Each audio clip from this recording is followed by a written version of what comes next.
The stars drifted slowly above Earth like cold fire. In a dark chamber orbiting the planet, Commander Alara Hayes stared at the glowing screen in front of her. Her heart beat steady, but her mind raced. The alien signal had arrived less than 3 hours ago. It wasn't the message that troubled her. It was what it said. A strange language played across the screen, followed by its quiet translation. New life form detected. Sector 4, Planet 3. Primitive class, limited mobility. Preparing containment and extraction protocols. Mitative. Word made her jaw tighten. The Galactic Scepter Coalition, the GSC, had made a decision. Earth was weak, young, unworthy of autonomy. Ilara whispered to herself, "They think we're still climbing out of caves." She stood up from the console. Behind her, the lights of the secret orbital base Oblivion Point hummed in silence. No one on Earth knew it even existed. To the world, humanity had only small stations, weak rockets, and a barely working base on the moon. But that was the mask. She opened a secure line. "Wake Captain Juno Voss," she ordered. "Tell her the ghosts are coming." Across the solar system, far beyond Mars, a single black ship sat hidden between icy rocks. The Phantom Valkyrie had no lights, no beacon, its hull drank in the stars. It was invisible to all standard scans. Inside, the command deck, Captain Juno Voss, stirred awake. She wasn't startled, just alert. She always slept ready to fight. Her first officer, Cade, met her with a report in hand. "You're not going to believe this," he said. "Earth picked up a GSC probe. They classified us as prehistoric." Juno raised an eyebrow. "Let me guess they're sending a peace envoy." "Yeah, peace," Cade said bitterly. "But they're loading war gear behind it. The same playbook they used on the Vox and the Tallery. Smile, land, offer help, then build containment shields and take over." She sat at her station. "How long do we have?" 4 days. The verdict of dawn is already in motion. Flagship class. Fast. Juno didn't speak. Her eyes scanned the data.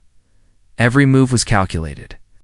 The GSC never reached out unless they believed the target couldn't fight back. But Earth could. Just no one knew it yet. Then Cade hesitated.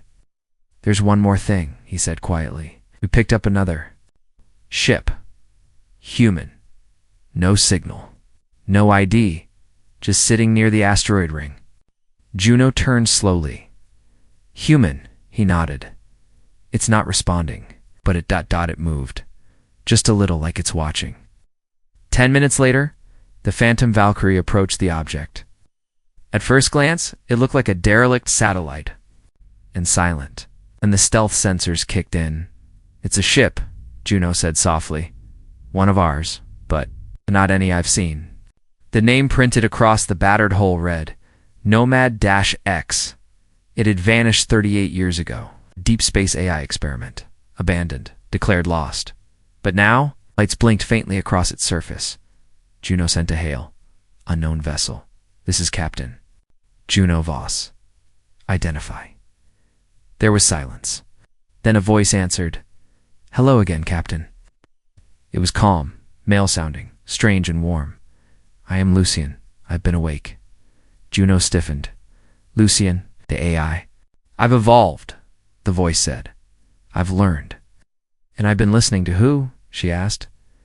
"To the stars," Lucian replied. "To the GSC."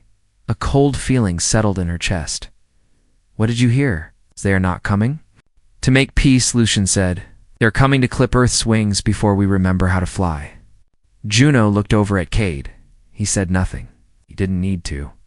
Lucian continued, "They have done this before. Too many. Classify the planet as young. Offer help, then seal it inside a containment field. Trade rights. Military advisors. And within 10 years, you are no longer free." "And we stop them," Juno said. Lucian paused. "I can help." The air on the bridge felt heavier. "How?" "I've seen their codes, their weaknesses. I can shut their sensors down briefly. I can show you how to blind the lion before it bites." Juno stared out the window at the drifting stars. They think we're slow, she said, that we're soft. She turned to Cade. Prep the Valkyrie. Full battle readiness. We're going dark. Then she looked up at the screen again. Lucien. You said you've been listening? Yes. Then listen carefully, she said. We're done hiding. The ship moved like a shadow through the asteroid belt. Phantom Valkyrie kept her lights off, her systems silent. She glided beside the drifting wreck of Nomad X, which now wasn't a wreck at all.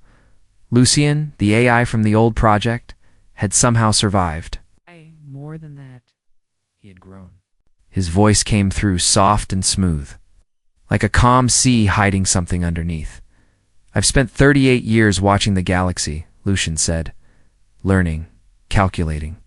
Juno sat in her command chair, eyes locked on the data Lucien was sending them. He wasn't lying. The AI had broken through GSC encryption protocols that even Earth's brightest minds hadn't cracked. Diagrams, power grids, fleet movements all neatly laid out. Every bit of information showed the same. Thing the GSC weren't here to welcome Earth. They were here to take it. They always follow the same steps, Lucien explained. First, they send their flagship, beautiful and full of diplomats. Friendly faces, gift givers. Or then, once your people relax, the grid comes. A cage of satellites. It blocks outgoing signals, monitors movement, and locks the planets. Orbit. Juno leaned forward, and Earth's leaders, they don't know. Lucien paused.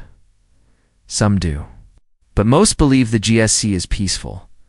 They believe the warning signs are just caution. They're wrong. Juno's grip tightened on the edge of her seat. We've kept Earth's true strength hidden for decades. We trained in silence, built in shadows. The world sees rockets and space stations, but behind Mars, under the oceans, on the moon, we've built an army.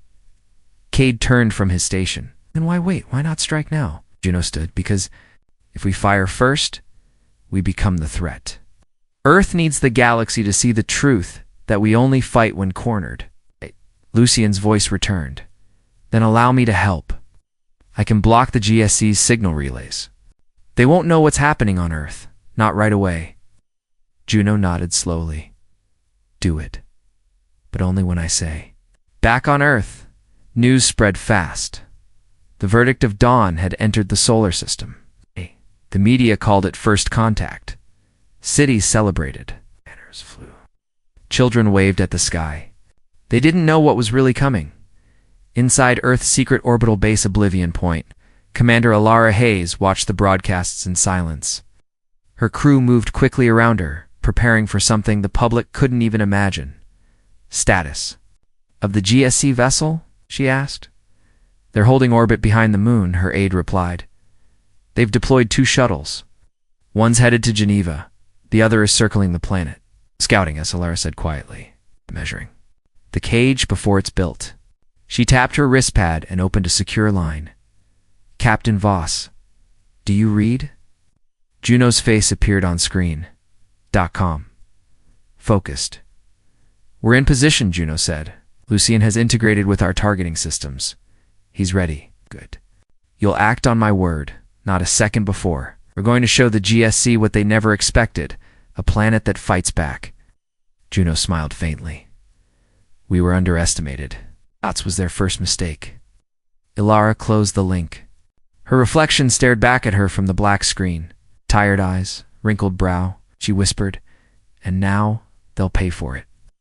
On board the Phantom Valkyrie, Lucien adjusted the ship's systems without touching a panel. Lights flickered. Engines powered down to minimal output. They were invisible again. Then something strange happened. A ping from the edge of the solar system. Lucien stopped speaking. His voice changed. It dropped low. Captain. A second GSC fleet has entered deep scan range? Juno's blood ran. Cold. How many? 2 dreadnoughts? 5 support cruisers? Unknown cargo haulers? All silent? Running black. Cade turned in his seat. They're not part of the welcome parade. No, Juno said. They're the ones who come after the lights go out. She stood and gave the order. All hands to battle alert. Prepare all systems. Quiet until command gives the green light, Lucian added. The second fleet's timeline. Arrival in for days, same as the first. 2 fleets. 1 smiling. 1 waiting. Juno stared at the screen and whispered, "They don't think we'll notice. They don't think we're smart enough. Brave enough." She walked to the center of the bridge. "Let's prove them wrong." The sun rose slowly over Earth as the GSC Ambassador shuttle drifted into low orbit. To most, it was a peaceful morning. On the news, anchors smiled and spoke of unity, of first contact, of a new chapter in history. Crowds gathered in cities, waving flags, watching the skies. Children pointed up, eyes wide with wonder. But down beneath the excitement, in secret chambers and hidden control rooms, humanity was preparing for something else. Commander Alara Hayes stood at the center of the control floor inside Oblivion Point, her arms crossed tightly. All screens were active. Dozens of officers tracked every move the GSC shuttle made. "They're scanning our satellites," one tech said. Spected Alara replied calmly. "Let them see what we want them to see." Earth's public satellite network looked primitive on purpose. Weak transmissions, outdated codes, slow. Relays the GSC would confirm their earlier assumption Earth was behind. Harmless, easy to mold. Albert. Beyond those visible satellites floated something else entirely. Project Obsidian. Black sensor nodes. Shielded stealth drones. Optical traps. Built by engineers buried under the moon's crust. If GSC scanners looked a little deeper, they might see something strange then instantly forget. Lucian's eye. Code ensured it. Alara turned to her aide. "Any sign the second fleet was noticed?" "Negative, Commander. Still off the books." "Silent approach. Holding good," she said. "That's our real problem." On the far side of Neptune's orbit, the second GSC fleet coasted quietly, dark like hunters in the night. No lights, no signals. The support cruisers were armed. The dreadnoughts were overkill. They weren't here for a party. On board the Phantom Valkyrie, Captain Juno Voss watched the movement through Lucian's intercepted data stream. Red dots crept slowly across the tactical screen. "They're timing both fleets to arrive together," she muttered. "So, while the ambassador shakes hands, the hammer drops." Cade adjusted the display. "We still have 3 days. We could intercept the second fleet first." "No," Juno said. "If we attack early, Earth looks like the aggressor." Cade exhaled slowly. "Feels like we're waiting to be hit." "We're not," Juno said firmly. "We're letting them lean in. Then we push back so hard they never forget." Lucian's voice hummed through the speaker. "I've already seeded virus packets and their long range comes. When the time comes, their calls for backup will disappear." Juno gave a small nod. "What about shield data?" "I've cracked 62% of their shield harmonics," Lucian said. "One more scan from their flagship, and I can build a full bypass sequence." "Then we wait for them to scan us," Juno said with a slight grin. "Give them a good look." On Earth, the GSC Ambassador shuttle landed softly in Geneva. Crowds cheered. The alien stepped onto the platform with elegant graystall, silver-skinned, glowing lines pulsing down his arms. His face was calm, kind, his voice soft. "Ain't. Come in peace," he said. The cameras loved him.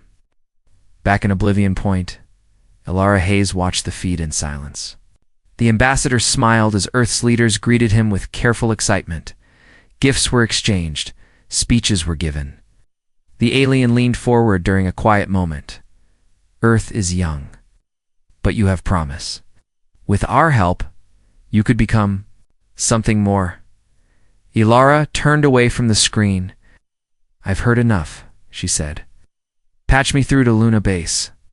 Far beneath the moon's surface, another secret command center came online. Admiral Yannick Rourke, gray-haired and calm as stone, answered her call. "We're ready," he said. Alara nodded. "Allah. Launch the fleet." Rourke gave the order. Below, Luna's crust, metal doors opened wide. Ships rose from hidden hangars, sleek black vessels. armed with weapons that had never been seen by anyone outside of Earth's hidden military. 30 ships. Cruisers, interceptors, support vessels, moving silently into high orbit, but not near Earth. Not yet. They stayed in the shadows, waiting on the Valkyrie. Cade watched the sudden burst of signals from Luna. "The fleet's airborne," he said. Juno smiled. "It's almost time." Lucien's voice echoed in the room again. "One more thing. The flagship... It's scanning." "Let it," Juno said. The GSC flagship drifted over Earth, sending a wide sensor sweep. Moved slowly, gracefully confident. Didn't see the fleet above the moon. It didn't see the hidden cannons. Behind Mars? It didn't see the Valkyrie hiding in the dark. All it saw was weakness. Exactly what Earth wanted. The GSC flagship hovered in Earth's orbit like a silver blade against the sky. From the ground, it looked peaceful, quiet, majestic. To most humans, it was a symbol of hope. But to Captain Juno Voss, watching from deep space, it was a wolf dressed in silk. Inside the Phantom Valkyrie, the lights stayed dim. The crew sat at their stations, silent but ready. The ship floated like a ghost between the stars. No signal, no sound. Lucien's voice came through the comms. "They've finished their scan. I now have full access to their shield frequency. I can break it." Juno gave a sharp nod. "Store the sequence. Don't use it until the signal." "Understood," Lucien replied. "Also, new movement." Juno turned toward Cade. "Where?" "From the Second Fleet," he said. "What?" "Of the dreadnoughts has changed course. It's headed toward Mars orbit." "Scouting," Juno said, "making sure no one's hiding out there." Cade's hands flew across the controls. "We can move now. Strike them before they report back." Juno shook her head. "No, that's not the plan. Not yet." She walked slowly across the bridge. Her voice stayed calm. "Don't shoot first. We don't reveal the cards. Must look like the victim, not the threat. If we strike now, we lose control of the story." Lucien chimed in. "I've already scrambled their probe's short-range data. It won't detect our fleet near the moon. To them, we're still a blind planet." "Good," Juno said. "Keep feeding them the lie." Back on Earth, the GSC ambassador stood in the United Nations chamber. His six-fingered hands moved with graceful ease as he showed glowing holograms of alien cities, starships, and peaceful alien societies. "This is the future you could have," he said with a smile. "Health, power, travel, protection." He paused, then continued. "All we ask in return is cooperation. Access to certain minerals, joint management of your polar regions, small number of defense satellites to ensure safety." The Earth leaders looked at each other. The president leaned forward. "So, Earth would still be free?" "Of course," the ambassador said gently. "Free. With our guidance." Smiles covered tense faces. In the audience, scientists, diplomats, and the press took notes and whispered. Everyone pretended it was a friendly offer. Something felt off. Too smooth, too fast. In a control room under Geneva, a hidden team of Earth analysts watched everything. The ambassador's every word, every movement, every signal sent from his shuttle. Was all being recorded and studied. Ilara Hayes appeared on their screen. "Any sign of their real goal?" One analyst nodded. "The ambassador is transmitting encrypted updates. It's not standard diplomatic chatter. They're preparing to launch their grid." Ilara's voice was tight. "Once the grid goes up, Earth is locked down. No signals out, no ships in or out without their permission." The analyst looked at her. "Should we alert the public?" Ilara didn't blink. "Not yet. The people will know when we strike back." On the Phantom Valkyrie, a light turned red on Cade's console. "Captain, signal from Luna Base." 3 words. Duh. Juno stood up fast. "What is it?" Cade asked. She stared at the screen. "Operation Starveil. Go." The moment had arrived. "Lucien," she said, "disable their comm relays. Jam their long-range links. Let's make them blind and deaf." Lucien replied with simple confidence. "It's done." "All hands," Juno called, her voice echoing through the ship. battle stations. The lights on the Valkyrie turned blood red. Back on Earth, the GSC ambassador's earpiece crackled. He tapped it, confused. A voice urgent in panic spoke to him in a language no human could understand. He froze. "What is it?" The Earth president asked. The ambassador looked shaken. His face lost color. There's been an incident." "What kind of incident?" Before he could answer, alarms went off inside his own shuttle. The GSC Flagship was under attack. From nowhere. The bridge of the Verdict of Dawn lit up in chaos. Unknown vessel. Approaching. Shields failing. "They're targeting our core systems." Outside the window, the Phantom Valkyrie appeared black as night, cutting through space like a dagger. The ship moved faster than any scan could track. Every shot it fired hit perfectly, disabling weapons, engines, shields. Comes.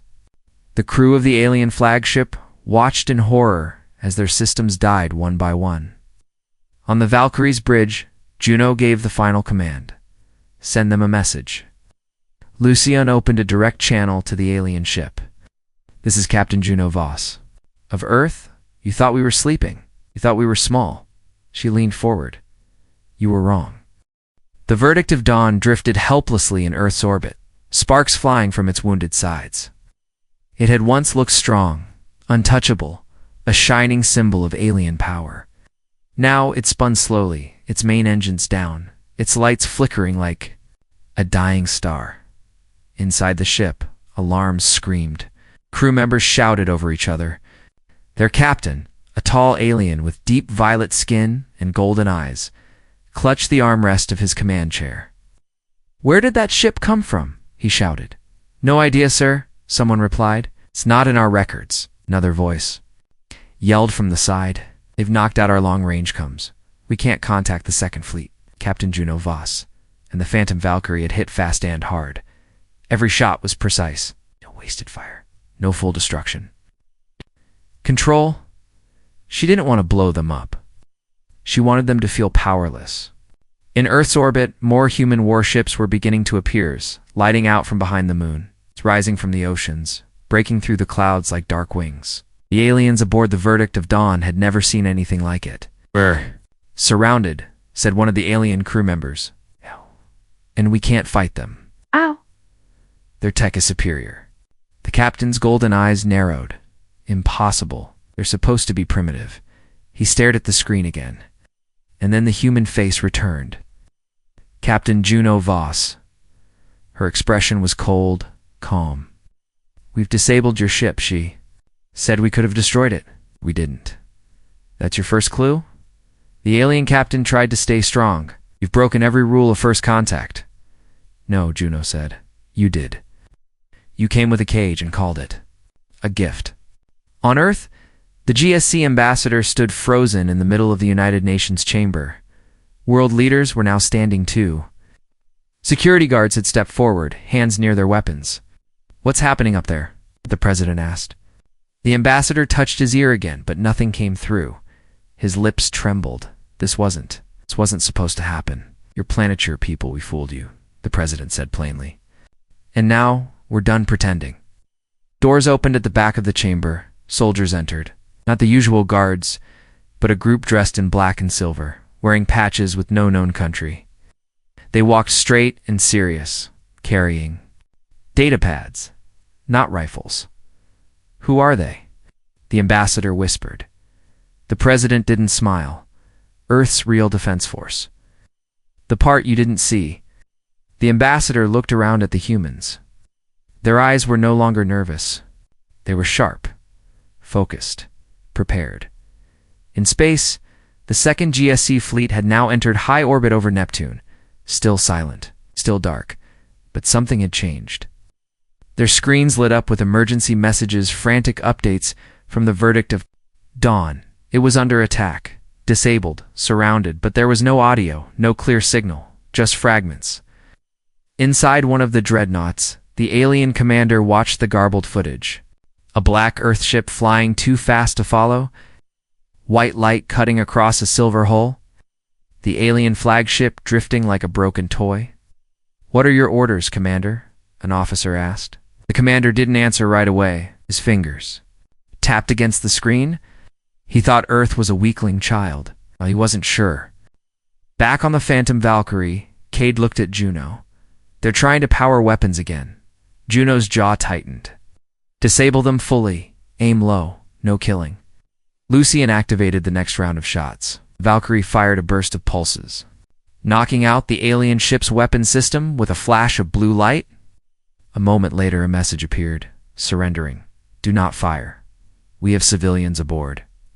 Juno looked at it for a long time, then she nodded. "Open a line." A new alien face appeared. Older, worn. He looked shocked, but respectful. "This is Fleet Captain Aaron of the GSC ship Verdict of Dawn. We surrender. We misjudged your world." Juno didn't blink. "Yes, you did." Aaron lowered his eyes. "What do you want?" "Power down everything. No signals, no orbit grid, no reinforcements. And one more thing." He looked up again. "You tell the rest of your fleet," Juno said, voice steady, "Earth is not prey. If you try to take us, we'll regret ever coming near." Lucian ended the call. Silence returned to the bridge. Cade finally spoke. "We did it." Juno nodded. "Phase 1 now. Let's show them Phase 2. The Verdict of Dawn floated in silence. Lights dimmed, weapons shut down, engines offline. Around it, Earth's hidden fleet circled like wolves, quiet, powerful, watching. The alien flagship, once proud and untouchable, now looked small. Inside, the Phantom Valkyrie, Juno Voss, stood at the center of the bridge. She watched the surrender message flash one more time before it faded. Her crew said nothing, waiting for her orders. "Lucian," she said, "send coordinates to Luna Base. Tell them we've secured the alien flagship." Lucian answered right away. Message sent. "Admiral Rourke says transport is already en route." Cade turned from his console. "We're not taking prisoners, are we?" "Not prisoners," Juno replied. "Witnesses, far across space." The second GSC fleet hovered just beyond Neptune's orbit. Their screens still showed static from the broken transmission. Their commander paced the deck of the lead dreadnought. His sharp violet armor glinted under cold blue lights. His crew waited for orders. "Have we made contact with Verdict of Dawn yet?" he asked. "Only fragments, sir," someone replied. But the final message was clear. They surrendered. The commander frowned. To a developing species, they may have underestimated them. He stood still for a moment, then turned to his officers. "Do not engage. Hold position. We need new instructions from the Council." But no reply came. Earth had blocked long-range signals.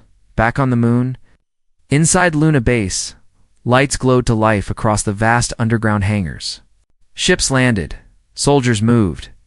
Engineers prepared docking ports, hidden from the world for decades. The base now operated in full view on purpose. Admiral Rourke stood on the command platform. He looked tired but proud. "Phase 2 has started," he said to his officers. "The galaxy thought we were crawling through our space age. Now, we show them we've been flying all along."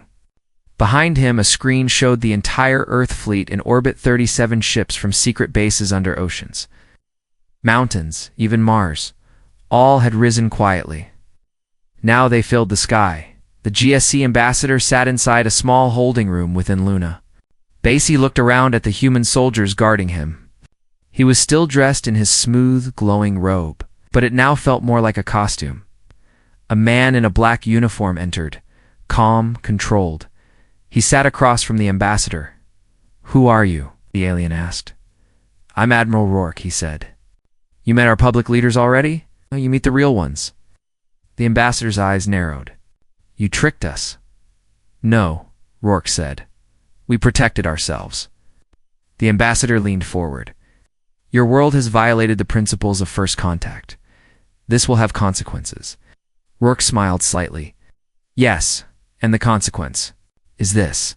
Earth is no longer part of your plan." The ambassador looked confused. "What do you mean? Your fleet is broken.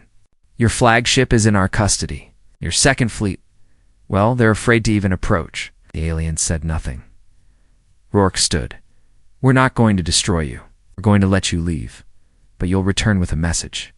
What message? Rourke's eyes narrowed. That Earth is awake. On the Phantom Valkyrie, Lucine interrupted the silence. Captain, new signal from Earth Command. Juno raised her head. Let's hear it. Lucine read the words aloud. Activate Operation Sci-Fi or begin global reveal. Cade turned quickly. They're going public? Juno nodded. It's time. One by one, human warships uncloaked over major cities. The world below gasped in shock.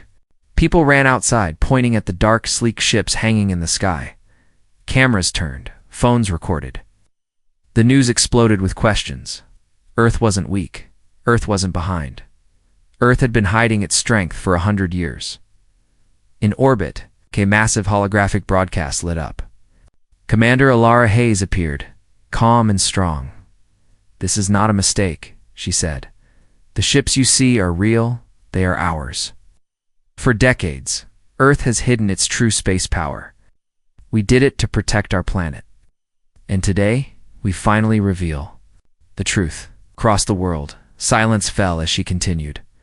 We are not alone, and we are no longer afraid. Juno watched the speech from her ship. Cade looked over. So what now? She looked out the window at the stars. Now we take our place. The universe would never see Earth the same way again. The stars looked different now, not because they had changed, but because Earth had. For the first time in history, humanity wasn't looking up with wonder or fear. It was looking forward with purpose. On board the Phantom Valkyrie, Captain Juno Voss stood near the main screen as Earth's global reveal continued. All over the planet, people watched, stunned as black warships hovered silently over cities. Cameras zoomed in on sleek hulls, strange markings, and powerful engines. Ow. People cheered, some cried, others just stared, not sure what to feel. But one thing was clear. Earth had kept a secret. A very big one. Cade lowered his voice. We've just changed everything. Juno nodded. And now we have to live with it. Lucien's voice came through quietly. Message from Admiral Rourke. The GSC's second fleet is requesting a meeting. Raised an eyebrow. They're finally talking. They're scared, Cade said. They don't want a war, good, Juno replied. Neither do we. Within hours, a secure transmission link was established between Earth's command center and the GSC's second fleet. The alien commander appeared on the screen tall, armored and tense. Behind him, his crew worked in silence. Admiral Rourke and Commander Alara appeared side by side on Earth's end. Their faces calm, firm. You've seen what we're capable of, Alara began. We ask for no tribute, no territory, just respect. The alien commander hesitated, then nodded slowly. Your world deceived us. We survived you, Rourke. Replied, that's what you call it when a predator meets a smarter prey. The alien looked down. What are your terms? Alara leaned forward. You leave our system. You tell your leaders Earth will not be guided, ruled, or touched. And from this moment on, every so-called young world gets a choice, freedom, or alliance, but never control. The alien said nothing at first. Then he nodded once. It will be done. Within the next 24 hours, the second GSC fleet turned back, engines flared, and they slipped into faster-than-light jumps, vanishing one by one into the void. The war that almost was ended before a single life was lost. Juno stood in her quarters, watching the ships disappear. A soft knock came at the door. It was Cade. It's done, he said. Juno didn't turn around. No, it's just starting. He waited quietly, then asked, what happens next? She finally looked at him. Now, we go beyond. Across Earth, the reveal changed everything. People no longer saw the stars as faraway lights. They saw possibilities, danger. Yes, but also purpose. Schools began teaching galactic history. Scientists rushed to learn from old hidden projects. Leaders met to plan Earth's role in the wider galaxy. Earth wasn't isolated anymore. It was on the map, and it was no longer afraid. Inside Luna Base, A large hall filled with diplomats from dozens of nations. Holograms showed planets beyond the solar system. Alien languages filled the room. Translation devices clicked quietly. A new council was forming one. Earth would lead. Commander Alara Hayes stepped up to the podium. She looked at the flags from across the globe. Then at the quiet audience. "We were underestimated," she said. "Laughed at, labeled as backward, primitive, easy to control. But we turned that underestimation into our armor. We hid, we built, and when the time came, we struck." She paused. "And now we are no longer hiding. We're no longer waiting. Earth is here, ready to stand not just for itself, but for every voice the galaxy tried to silence." The room applauded. The message traveled through waves, satellites, and signals bouncing across the stars.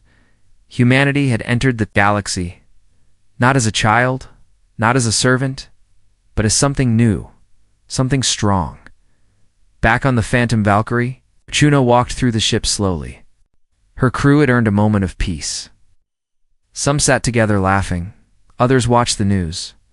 The world below had changed, but the stars above, they still waited. Lucian spoke softly in her earpiece. "I've found something, Captain. Signal. From a distant system. Very old, but very human." Juno stopped walking. Human Lucian paused. "It's a distress call. From deep beyond mapped space, could be a colony. Or a lost ship." Cade stepped beside her, reading the same alert. "Could be a trap. Could be family," Juno replied. She looked at the stars beyond the glass. "Plot a course," she said. "We're not done." The engines hummed. The ship turned slowly. The Phantom Valkyrie Earth's shadow weapon disappeared into the dark, chasing the signal, and the galaxy held its breath.